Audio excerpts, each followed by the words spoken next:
Assalamualaikum warahmatullahi wabarakatuh.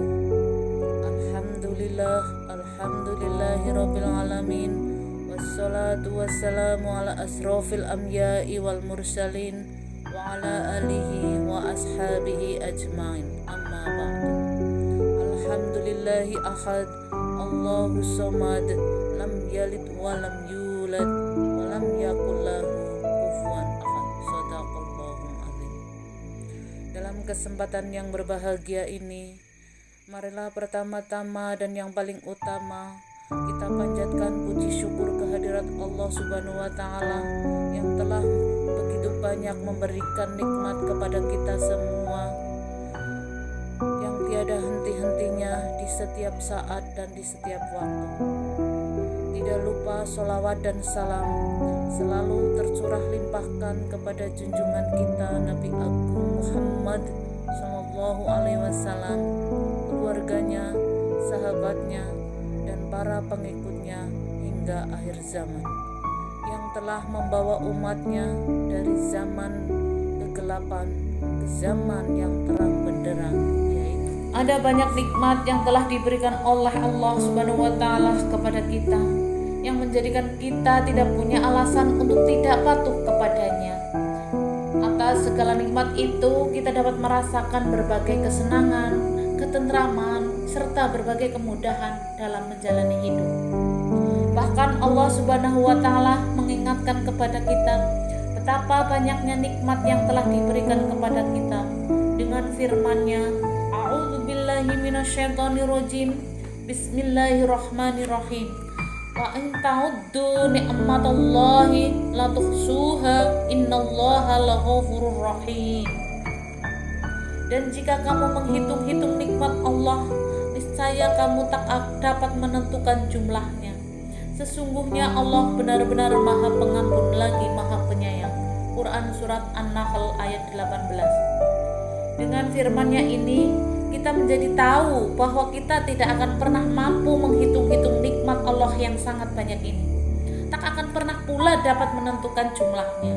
Sehingga hal ini menjadi dasar alasan untuk kita agar tetap berusaha menjadi hamba yang selalu bersyukur sesuai dengan kemampuan kita. Meskipun seorang muslim bersyukur sesuai kemampuan, tetapi kita harus berupaya sungguh-sungguh, senantiasa patuh pada perintahnya, serta meninggalkan segala larangannya. Selalu memuji Allah Ta'ala ketika merasakan suatu nikmat, dan meningkatkan rasa syukur dengan cara memanfaatkan nikmat untuk mendatangkan keridhaan Allah Subhanahu wa Ta'ala. Mengingat Allah Subhanahu wa Ta'ala sendiri telah memotivasi kita dengan firman-Nya, A'udzubillahi minasyaitonirrajim, Bismillahirrahmanirrahim. La in syakartum la azidannakum wa la in kafartum inna adzabi lasyadid. Sesungguhnya jika kamu bersyukur, pasti akan menambah nikmat kepadamu, dan jika kamu mengingkari nikmatku, maka sesungguhnya azabku sangat pedih. Quran Surat Ibrahim ayat 7. Namun saudara-saudara sekalian, pada kenyataannya tidak sedikit di antara kita bahkan telah menyadari bahwa dirinya telah mendapatkan nikmat yang begitu besar dari Allah Subhanahu wa Ta'ala. Akan tetapi adanya nikmat itu tidak mampu menjadikan ia sebagai hamba yang bersyukur serta patuh kepada Allah Subhanahu wa Ta'ala. Bahkan ada 4 nikmat utama pemberian Allah Subhanahu wa Ta'ala yang benar-benar disia-siakan. Keempat nikmat tersebut adalah nikmat Islam. Kita sering mendengar ceramah-ceramah para dai mengingatkan agar kita itu mensyukuri nikmat Islam, yang merupakan nikmat paling besar dari Allah Subhanahu wa Ta'ala. Namun banyak di antara kita yang masih lalai akan nikmat tersebut. Hal ini karena masih banyak di antara kaum muslimin yang belum paham tentang Islam. Masih banyak dari saudara-saudara kita yang belum paham akan nikmat Islam, sehingga mereka terperosok dalam jurang kesesatan dengan memilih keluar dari Islam. Banyak alasan yang menjadikan mereka keluar dari Islam, seperti alasan ekonomi, alasan mengikuti suami atau istri yang beragama lain, dan sebagainya. Padahal Sungguh merupakan kecelakaan yang besar ketika seseorang berpaling dari Islam. Sebagaimana firman Allah Ta'ala dalam Quran Surat Al-Baqarah ayat 217 yang artinya, barang siapa yang murtad di antara kamu dari agamanya, lalu dia mati dalam kekafiran, maka mereka itulah yang sia-sia amalnya di dunia dan akhirat. Dan mereka itulah penghuni neraka, mereka kekal di dalamnya.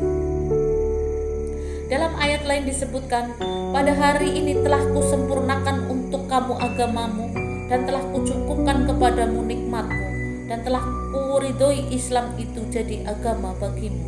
Quran Surat Al-Ma'idah ayat 3. Yang selanjutnya, nikmat iman. Dari Abu Yahya, yaitu Suhaib bin Sinan radhiyallahu anhu, Rasulullah shallallahu alaihi wasallam bersabda, amat mengherankan sekali keadaan orang mukmin itu. Sesungguhnya semua keadaan-keadaan itu adalah merupakan kebaikan baginya. Dan kebaikan yang sedemikian itu tidak akan ada lagi seorang pun melainkan hanya untuk orang mukmin itu belaka. Yaitu apabila ia mendapatkan kelapangan hidup, ia pun bersyukur, maka itu adalah kebaikan baginya. Sedang apabila ditimpa oleh kesukaran, yakni berupa bencana, ia pun bersabar, dan hal ini pun adalah merupakan kebaikan baginya. Hadis riwayat Muslim. Demikianlah yang terjadi pada orang yang beriman. Betapa Allah Subhanahu wa Ta'ala hanya memberikan kebaikan dan yang terbaik. Jika orang beriman diberi kelapangan, ia bersyukur. Dengan syukur itu Allah Subhanahu wa Ta'ala akan menambah rizkinya. Jika orang beriman ditimpa kesusahan dan kesempitan, ketika ia bersabar, maka itu akan menjadi ladang pahala baginya. Maka ketika ada orang muslim mengabaikan iman, tidak mensyukuri adanya iman, dan tidak menjaganya, lama-kelamaan iman itu akan hilang dari dirinya. Sementara kehilangan iman adalah bencana yang terdahsyat. Tidak ada kebaikan pada diri seseorang yang mengaku muslim ketika ia tanpa iman. Betapa tidak, jika harta adalah makanan, kesehatan adalah minuman, hidup adalah udara, maka iman adalah harapan. Yang selanjutnya, nikmat kesehatan. Banyak manusia yang sehat tetapi tertipu dengan kesehatannya. Ia tak gunakan kesehatannya untuk taat, tetapi lebih banyak digunakan untuk bermaksiat. Sementara di luar sana ada sebagian orang yang ingin melakukan ketaatan tetapi tak mampu melakukannya karena sakit yang diderita. Nikmat yang selanjutnya yaitu nikmat waktu luang. Waktu luang terasa begitu berharga pada saat kita dalam kondisi sempit. Inilah kenyataan yang sering kita alami. Ketika waktu luang terbentang, kesempatan silih berganti datang, kita bersantai ria dan bermalas-malasan hingga lupa diri dan lupa daratan. Waktu untuk beribadah dan beramal terlewatkan, ladang-ladang pahala tak digarapnya. Sementara kita merasa belum cukup bekal untuk dibawa di kehidupan akhirat nanti.